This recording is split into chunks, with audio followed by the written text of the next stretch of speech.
Hello दोस्तों, नमस्कार। स्वागत है आप सभी का हमारे यूट्यूब चैनल पर। आज हम बात करने वाले हैं संविधान के एक बेहद महत्वपूर्ण अनुच्छेद 50 की। तो आइए जानते हैं अनुच्छेद 50 के बारे में।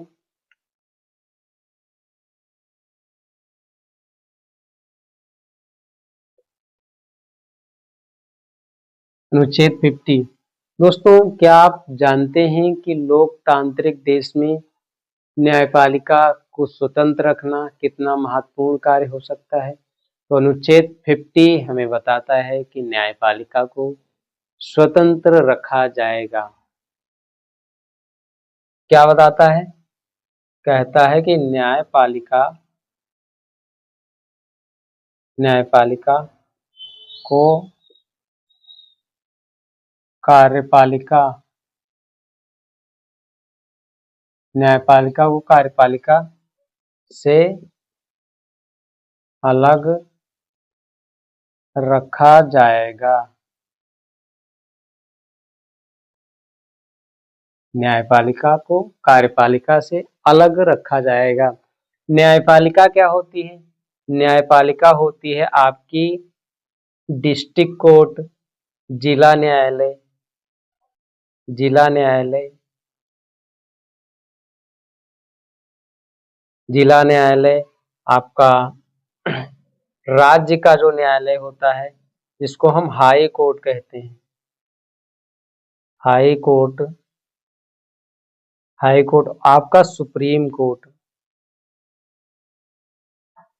ये आपके न्यायालय अर्थात न्यायपालिका के अंतर्गत आते हैं।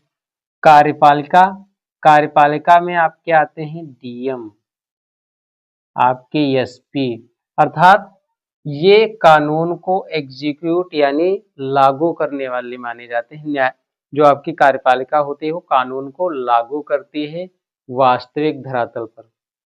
और आपका जो न्यायालय होता है, न्यायपालिका, वह किसी को अर्थात किसी आरोप को सिद्ध करने के लिए या किसी व्यक्ति को न्याय सुनिश्चित करने के लिए न्यायपालिका होती है।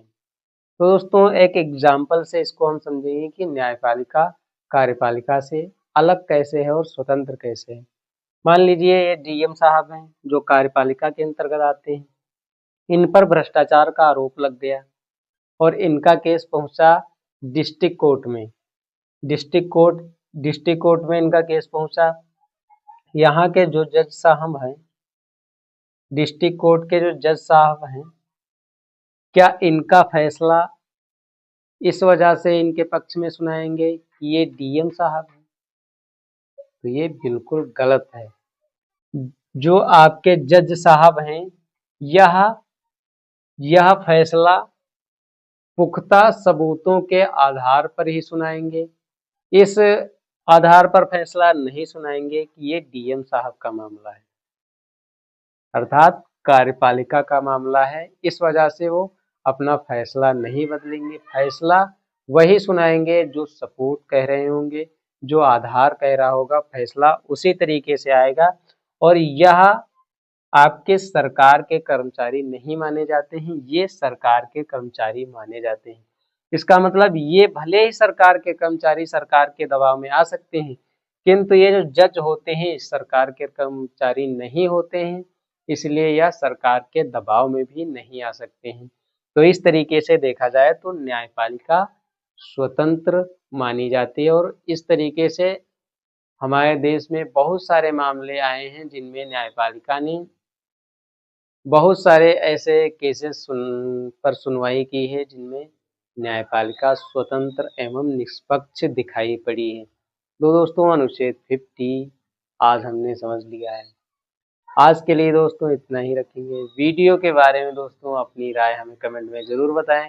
वीडियो कैसा लगा? अच्छा लगे प्लीज़ लाइक तो कर ही देना और चैनल को सब्सक्राइब भी कर देना। थैंक यू दोस्तों। जय हिंद।